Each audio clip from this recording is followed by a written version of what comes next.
আমার মতো কাইকুবাদ্দারে 5 বার এমপি মন্ত্রী যে বয়সে আল্লাহ মন্ত্রী বানাইছিল, হুইপ বানাইছে, ইজ্জত সহকার রাখছে, আমার শুকরিয়া আদায় করার কি আছে? শুধু তাই না, এত বড় জঘন্যতম মামলা কেমনে এই মামলা থেকে মুক্ত করে আবার নির্বাচনে অংশগ্রহণ করার ব্যবস্থা করে দিল।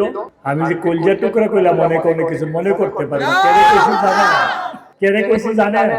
এই মুরাদনগরের মানুষ হাজার হাজার কোটি টাকার মালিকের সাথে নির্বাচনে আমাকে জয়যুক্ত করে। এই মুরাদনগরের মানুষ ইউসুফ আব্দুল্লাহ হারুনের মতো ব্যক্তি যে হাজার হাজার কোটি টাকার মালিক নামে পরিচিত, তার সাথে 96 সালেও আল্লাহর রহমতে পাস করাইছে, 2001 সালেও পাস করাইছে। ব্যারিস্টার রফিকুল ইসলাম মিয়া সাহেব, এত বড় একজন জাজরাইল নেতা, তার সাথেও আল্লাহ আমারে মুরাদনগরের মানুষের দিয়া পাস করাইছে।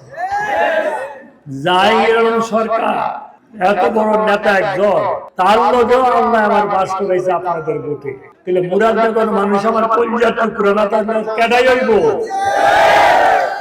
যেদিন সারা বাংলাদেশে বিএনপি প্রার্থীদেরকে জোর করে পরাজিত করে দিয়ে মাত্র 30টি সিটের ব্যবস্থা আল্লাহ পাক করে দিয়েছিল, বাকি সিটগুলিকে জোর করে পরাজিত করা হয়েছিল, তাই না ভাই?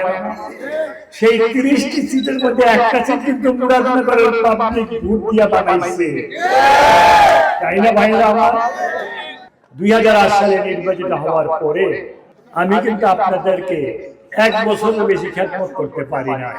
আমার দায়িত্ব আমি পালন করতে পারি নাই। আমার ভাইদের বোনদের সমস্যাগুলি আমি সমাধান করতে পারি না। 2008 সালে যখন দেখলো মুরাদনগরের মানুষ দিয়ে পাগলের মতো খালি এবারে ভোট দেয়, তাহলে এবারে একটা মামলা দিয়া ভাষায় দিয়ে এবারে শেষ করে দিল। মামলা দিল, আল্লাহ কি করলো দেখেন। সারা বাংলাদেশের প্রতিটা এয়ারপোর্টে যেদিন সকালবেলায় চিঠি গেল যে কাজী মুফাজ্জল হোসেন কায়কোবাদকে বিদেশে যেতে যাতে না দেওয়া হয়, ওই থেকে গেছে জানেন? স্বরাষ্ট্র মন্ত্রণালয় থেকে। আমার আল্লাহ কি করছে শুনবেন? রাত্রবেলায় যেদিন সকালে গেছে, এর আগের দিন রাত্রে আল্লাহ আমার বাইরে হয়ে গেছে, তুই যা,